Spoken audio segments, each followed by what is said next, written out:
Rain on cold pavement, a symphony of forgotten stories.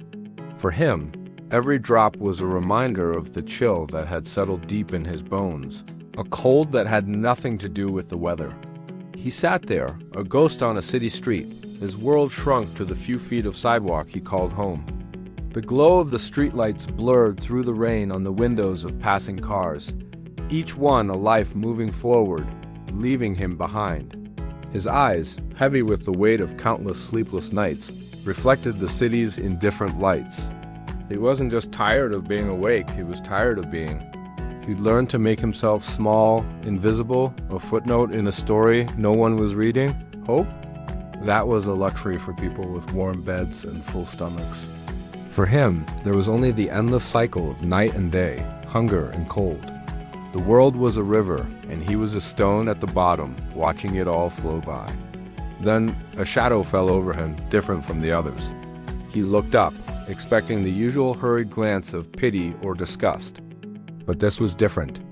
A hand reached out, not with a coin, but with a simple, warm cup. It wasn't the drink that thawed the ice in his veins, but the eyes that met his.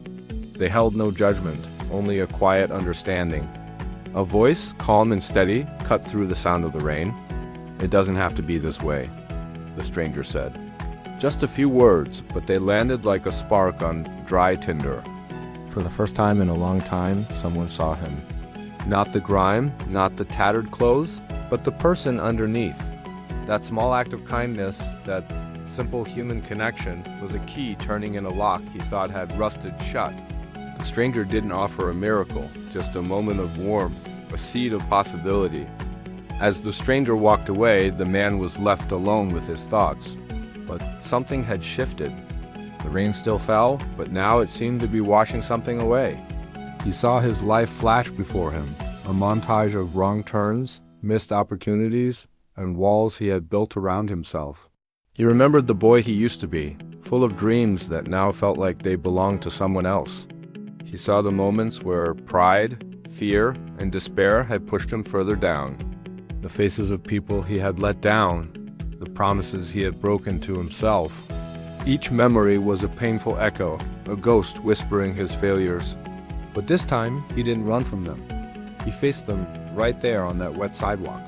The shame burned, but through the haze of regret, a tiny, fragile thought emerged. What if? What if that stranger was right? What if this wasn't the end of his story?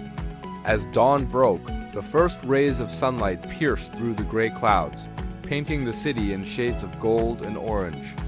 The light felt different this morning. It wasn't just another day. It was the first day. He pushed himself up, his muscles aching, his body weak. But his spirit felt a flicker of strength he hadn't felt in years. He looked at his reflection in a puddle, the same tired face, but the eyes were different. The emptiness was replaced by a glint of resolve. He took a deep breath, the crisp morning air filling his lungs, clearing the fog in his mind. He wasn't just standing up from the ground, he was standing up to his past. He made a silent promise to himself. No more excuses, no more waiting for a miracle. The miracle had to be him. His journey began not with a giant leap, but with a single, deliberate step. He found his way to a public library, a sanctuary of silence and knowledge.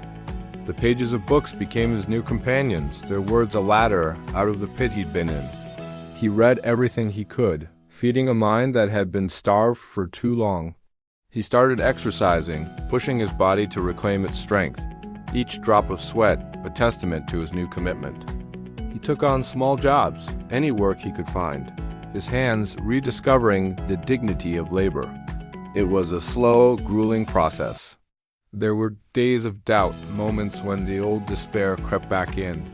But he would remember the warmth of that cup, the kindness in a stranger's eyes, and the promise he made to himself at dawn.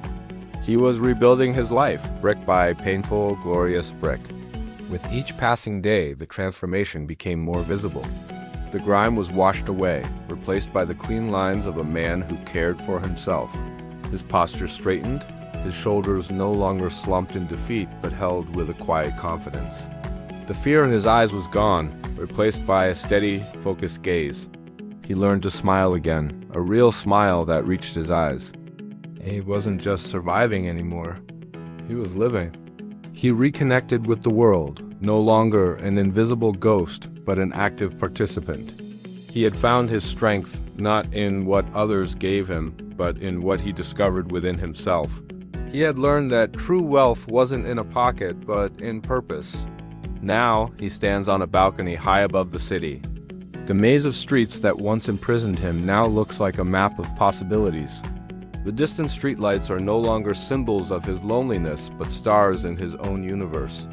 He looks out at the sprawling metropolis, not as an outcast looking in, but as a man who has found his place in it.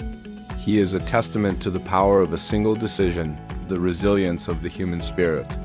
He didn't just change his circumstances, he changed his soul. The rain may fall again, but he knows he has the strength to stand tall, to face the storm, and to see the sunrise that always follows. This is not just an ending, it is a new beginning. Thank you for watching.